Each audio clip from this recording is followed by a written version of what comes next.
Network Entertainment. Once a year na lang. Last year ba nag-abroad ka? Last year? Hindi. Out of town. El Nido. Yun. Pero mahal. Mahal yung El Nido eh. Uy, ako nag-out of town ako last year. Oh, saan ka pumunta? Sa Fairview. Ayan, Stanley.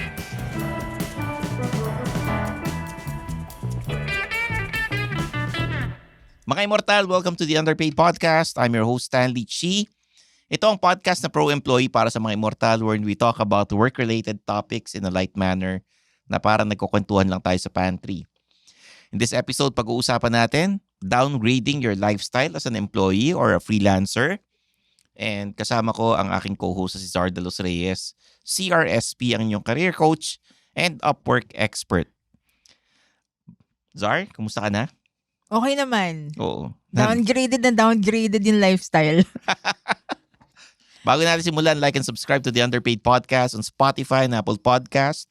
Leave a comment, rate the podcast, answer the poll questions. Nasa YouTube rin po tayo. Follow the Pod Network Entertainment's YouTube channel. Mag-subscribe po kayo ron. At panoorin nyo yung mga video podcast ng Underpaid para makita nyo kung ano yung tsura namin. Di ba? Pati yung mga suot namin na ako, ayoko namang sabihin naka-linya-linya shirt ako pero ito pang araw-araw ko. Pang araw-araw. Ako naka-Zara, 50% off. 53. Kasi sale eh. Parang hindi downgrading your lifestyle. Ito, downgrade. Dude, 50% off to. Ito, downgrade kasi sponsor. Oh. Downgrade yun. Wala diba? nag-sponsor sa akin eh. Oh. Di bale, manawagan tayo. Ayoko lang magsalita kung anong brand. Mga Immortal, nasa social media po ang Underpaid. Mag-subscribe po kayo, follow sa Facebook, Instagram, TikTok, at meron po tayong Facebook group and Discord group. Ako naman po, at Stanley Chi on all social media platforms. Mag-subscribe, mag-like, follow nyo ako. Yung collaboration namin na Suplado Motors, nasa TikTok, Facebook, Instagram, YouTube. At meron kaming collaboration sa 1PH kay Julius and Tintin every Thursdays, 4 to 5 p.m. Abangan ninyo yung Road Trip with Stanley Chi. Ayos. Okay, Zar, ikaw naman. Dapat pala may tayo. Before ako pumunta doon sa mga social media channels ko, dapat pala meron tayong topic sa Suplado Motors. Paano mag-drive si Zar? Hindi mo siguro napapansin di ba? Kasi sanay ka na eh. Paano ka mag-drive? Hindi, paano mag-drive? Like, kunwari pag may tumawid, gano'n, na biglang hindi ko nakita, or motor, di ba? Anyway. Yung mga sinasabi mo, may kasamang mura eh. Lahat na lang. Oh. Natatawa nga kapamangkin ko. Anyway, please connect or follow me on LinkedIn. It's Zar De Los Reyes 1. Yan yung LinkedIn profile ko. And then please follow me on my other social media channels. It's at Mother Office PH on TikTok, YouTube, Instagram, Facebook. Ayun. So downgrading your lifestyle, ano ba ibig sabihin nito? Bukod sa, hindi naman namin sinasabing tipirin ninyo yung sarili ninyo, pero i-downgrade nyo yung lifestyle nyo para makaipon kayo. Yeah. And para mabayaran yung mga bills ninyo. Kasi may mga employees, may mga freelancers, ang laki ng utang sa credit card. Yung lifestyle nila hindi binabago. Kasi konsensya naman ako. Ang iniisip nila, uy, ngayon lang ako kumita ng pera. Ito na ang oras ng paghihigante. Bibilihin ko lahat ng mga bagay at mga brands na hindi ko mabili nung nag-aaral pa ako. To a certain point, sa totoo lang, that's okay eh. Okay lang. Like, to a certain point Oo. Pero kapag sobra-sobra na, hindi na maganda. Hindi na maganda. Alam nyo, sa totoo lang, having 5 pairs of shoes, okay na siya. Marami na yon. May 2 kang leather, may 3 kang rubber shoes. May mga tsinelas ka pa eh. Sample lang yun Pero, I know that buying shoes is an investment, pero hindi mo masusot lahat yan ng sabay-sabay. Niro-rotate dapat yan eh. Huwag kayo masyadong makiuso kung hindi kaya ng sweldo ninyo. Ako, nagda-downgrade ako ng lifestyle ko. Oo. As in super downgrade. Kasi magastos yung... Hindi, magastos ako. Magastos ka, magastos din yung dati mong asawa. Oo. Magastos ako. Tapos, nung time na na-depress ako, yun, magastos talaga ako. Alam nyo, there's a thing na pag hindi ka masaya sa buhay, bili ka lang ng bili ng kung ano-ano. Akala nyo mapupunan yung void ng kalungkutan ninyo. Wala naman akong choice. Minsan, depressed nga ako Minsan ng mga immortal, kasi ikaw, may pera kang pambili ng kung ano-ano. Well, pero yung mga it's ibang a blessing, immortal, though. Oo. May mga immortal na 9 to 5 minimum wage or parang sabi natin ang sweldo 30,000, 35,000. Tapos kung ano binibili, kung ano inuutang sa credit card. Pagdating sa bayar ng utang, may mga tinataguan na. I have office mates before na nagtatago sa naniningil ng credit card. Tumatawag, pupunta sa opisina. And then, ang lumalabas is, eto, hanggang ganito lang ang babayaran mo. Tapos cut na yung credit card. Tapos, blacklisted sila dun sa bangko. Pero alam mo, before I was married or before naging kami nung ex ko, mas matipid ako eh. Like, I'm very good at saving up. Pero nung naging kami, ayun, biglang itong si kuya, in-inflate talaga yung lifestyle ng matindi. Kasi kumikita siya. Which is, there's nothing wrong with it. Pag kumikita There's nothing wrong with it. Okay lang. Pero, kung meron kayong goal na kailangan yung pag-ipunan, unahin nyo muna yun. Lalo na kung mas importante. You focus on the things that are, yung talagang alam nyo magagamit nyo in the future. Investment. Oo. Alam mo ba, there was a time na siguro pa nasa affair na siya. Tapos sabi ko, hindi ko naman alam eh. Nasa affair? Oo, basta may third party? may third party. Okay. Hindi ko naman alam. Pero sinabi ko sa kanya, because I want to save more ng time na yon, is hindi muna kami magti-trips for the year. Mag-abroad, pupunta ko saan-saan. Kasi parang dati, every quarter, every month actually, nag-out of the country kami. Grabe. Saan kayo nagpupunta? Sa Thailand, sa Singapore, yung mga malapit lang. Pero madalas naming gawin. Ilang oras ang biyahe ron? 2 hours, 3 hours. Anyway, ito yung thing.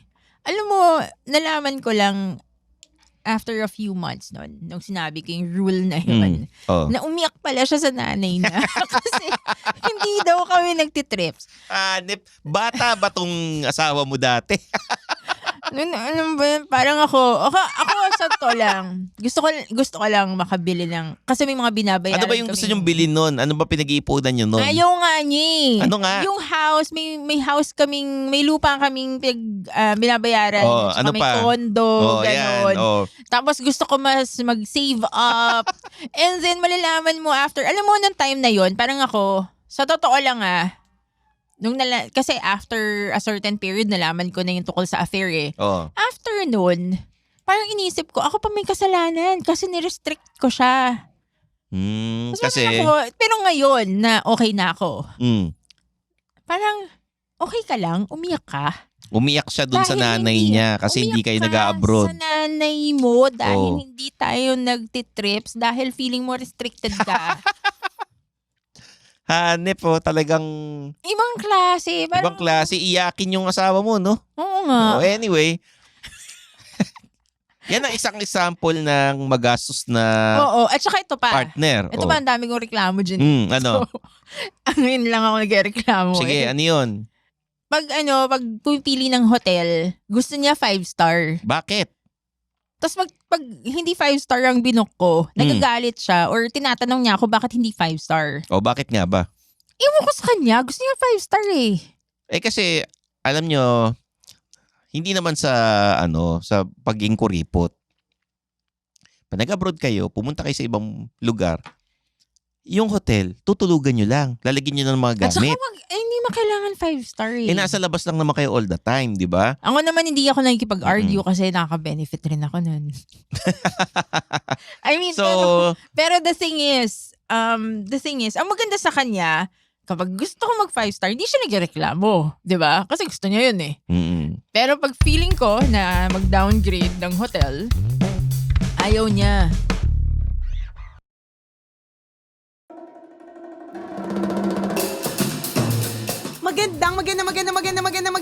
Magandang araw para para sa mga mas nakaka-lurky na storya, Mas masayang kwentuhan. mas nakakautot sa kaligayahan na chismisan. Mga kaabang-abang na storya. Aba, tutok na lagi sa Tambalan Podcast. Okay, I've talked to a batchmate of mine na ito may kaya. Every year, they make sure na mag-abroad sila with their parents. Yeah. Alam mo magkanong ginagastos niya yung iniipon? Magkano? 200,000 para sa buong pamilya na yun. Kasama yung mga kapatid niya, kasama yung anak niya, kasama yung mga magulang. Kasi nga, their parents are senior citizens na. So at least, they spend more time together sa ibang bansa. Yung mga malalapit lang, Singapore, Hong Kong, mga ganyan. And they save up to 200K. Eh marami sila. Sabihin natin, 6 kayo, di ba? 200K. Sulit yun. Sabi ko, paano pag dalawa lang kayo ng anak mo? Sabi, pag ganun daw, 100, 50K, mga ganun. So makikita mo na kahit na super yaman sila, matipid pa rin. Oo. And ipon lang ng ipon kasi nga you have to save for a rainy day. Ngayon, yung pag-downgrade nyo ng lifestyle, syempre habang maaga, ginagawa nyo na yan. Kasi later on, mas matitake advantage ninyo yung pinag-ipunan ninyo, mga investments, uunahin nyo syempre yung sa health ninyo. Pag nagkakaedad na kayo, you think of the memorial plans and all, di ba? Lalo na pag yung mga parents nyo senior na. Then, yung mga personal, ikaw rin, kahit sino immortal, dapat meron kayong mga memorial plans, may mga health cards, may mga insurance, di ba? Dapat meron kayo niyan. Kasi, paano kayo mag-iipon kung yung mismong personal na ganyan wala kayo? You prioritize, syempre. Ako, personally, what have I done to downgrade my lifestyle? Okay. So Grab, hindi ako masyado kumakain. Hindi ako nagpapadeliver. Hindi na masyado. Hindi ka rin masyado nag-grab. Hindi na. Kasi, may kotse ka naman, mas mura, di ba? For example, yung pag-downgrade ko, kung dati, nag-grab ako palagi papunta sa studio, meron na ako sariling scooter na mas mura kasi ang gas ko 400 per week. Oo. Pero yung sa food, mainly sa food, magastos Food. ako sa food. Yan. Di ba palagi ako na nalilibre? Di ba, Stanley? Yes. Oo, totoo yun. Ako nagda-downgrade ako kasi, di ba hindi ako nanlilibre? Kapal nga ng mukha mo, ako palagi nanlilibre. O hindi, Cesar, madalas man libre yan. Hindi lang ako nililibre niyan. Yung buong team. Kasi minsan lang naman tayo magkita like once a week. Oo, So kaya- okay lang naman yun. Pero hindi na ako masyado nanlilibre. Hindi, yung pag-downgrade niya, kung dati sa mamahaling restaurant, at least yung ngayon, local restaurants na. I'm sorry, kung last time, Ipodo, today, Lola Nenas tayo pansit, di ba? Hindi, okay na rin yan. Hindi, Importante okay na yun. meron. Okay lang And yun. one way of pagda-downgrade, minsan, yung mga immortal dyan, nagbabaon kayo. May mga pagkain naman kayo sa bahay, di ba? Oo. Yun ang pinaka-basic. Or kung nagpakain si boss, di ba? Or bibili kayo sa Jolly Jeep. Huwag naman yung ubus biyaya kasi sweldo nyo lang. Doon kayo sa mahal na restaurant, sabay manood kayo ng mga kung ano nung sine, magde-date kayo, di ba? Minsan kailangan magtipid-tipid rin talaga. Kasi, Tama. pag binilang mo yan, yung almost 200 pesos mo na kape araw-araw, pag binilang mo yan, malaki yun. Pag may bisyo ka, bumili ka ng, yung mga sin products, Yossi man yan or mga alak, pag binilang mo yan Vape. araw-araw, di ba? It adds up, lumalaki rin yan. So sana, mga immortal, bukod sa kalusugan ninyo, yung financial health ninyo, alagaan nyo rin. Tama. Diba? I don't want to sound like yung parang yung mga magulang ninyo na magtipid, wag masyadong magastos. Pero wala, ganun talaga eh. Lalo na kung hindi ka yayamanin. Oo. Kahit gaano kayaman ang mga magulang ninyo, hindi nyo naman pera yun. Pera na magulang nyo yun. Oo. Yung sarili nyong pera, yun ang ingatan ninyo. And talagang delayed gratification. Mas maganda. Kunyari, may goal kayo. O nakaipon tayo ng ganito, nakabili ka ng ganito para sa sarili mo na memorial plan or yung insurance or health card. O nakabili ka ng condo. Doon kayo bumili ng mga regalo para sa sarili ninyo. Alam mo, paano pa ako nag-downgrade? So, hindi na ako masyadong nag-out of the country trips. Di Like, naman, once a year na lang. last year ba nag-abroad ka? Last year?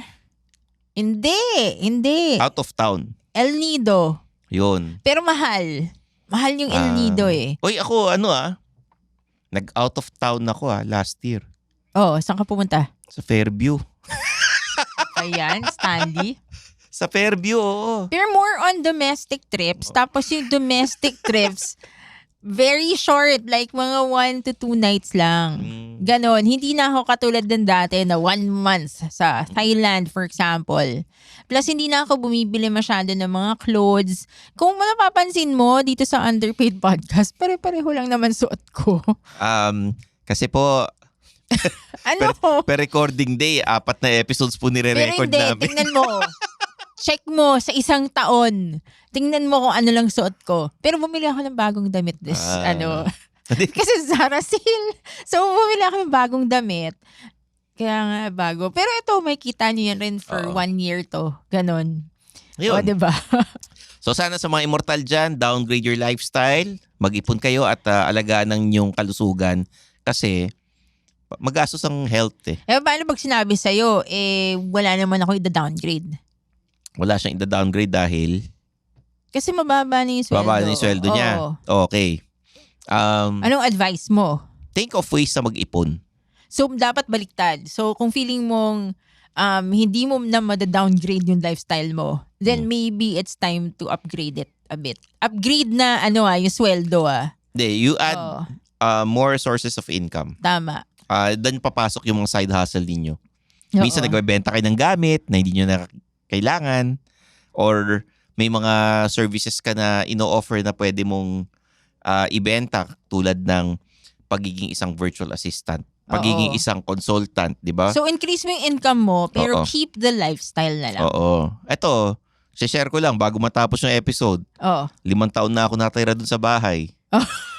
Parang Dun sa, alam ko to. dun sa inupahan ko. Pero, ngayon lang ako, after mga ilang taon, tsaka lang bumili ng TV. tapos, Kasi gusto ko mapanood yung sarili ko. napaka-narcissist no? Hindi, gusto ko lang mapanood yung sarili ko sa TV. Gets ko. Hindi ko masyado ginagamit yun. Tsaka 5 taon na akong nakatira dun sa inupahan ko. Ngayon lang bumili ng aircon. Congratulations sa At aircon. dahil yun kay Topper the Supladog. Yung Swerte alaga naman ni ko. Topper, may Oo. aircon. Yun lang. Downgrade your lifestyle. Huwag niyong isipin yung sasabihin ng mga ibang tao na bakit luma yung sapatos mo, bakit luma yung damit mo na paulit-ulit. Okay lang yun. Ako may nagsabi sa akin dati, yung cellphone ko luma. Okay lang yun. Ako, sa sobrang kakuriputan ko, ako yung huling nagkaroon ng cellphone sa opisina namin nung mga ilang taon na ako nagtatrabaho. 1 year na ako nagtatrabaho. Sinabi sa akin, pati maintenance dito may cellphone, ikaw na lang wala. Halaga. Paano pag wala tayong pasok? Ganyan, pagka may kailangan, pag emergency. Okay naman yun. Ganun. Hindi kasi, ikaw wala kang cell for emergencies, Kasi, ganon. no, kasi pinag-ipunan ko talaga yung telepono ko dati. Okay. Ito yung mga panahon na pagka may cellphone ka, dinanakaw. Talagang hino-hold up ka sa jeep, oo. ganon. Yan yung mga Yung- panahon.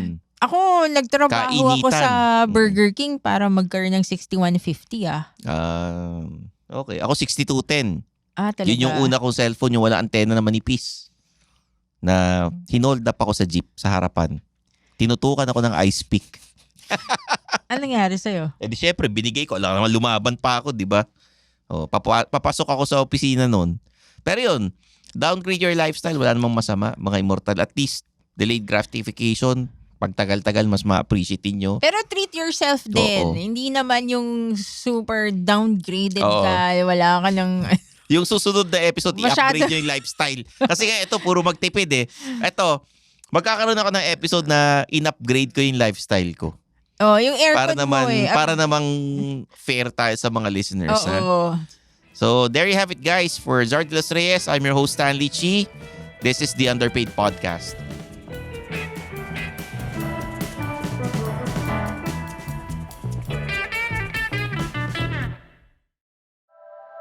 The opinions of podcast creators, hosts, and guests are not necessarily reflective of the official stance of the Pod Network Entertainment, its hosts, or other network programs. The content created by the people behind the podcast is personal and not meant to harm any religion, ethnicity, group, organization, company, or individual.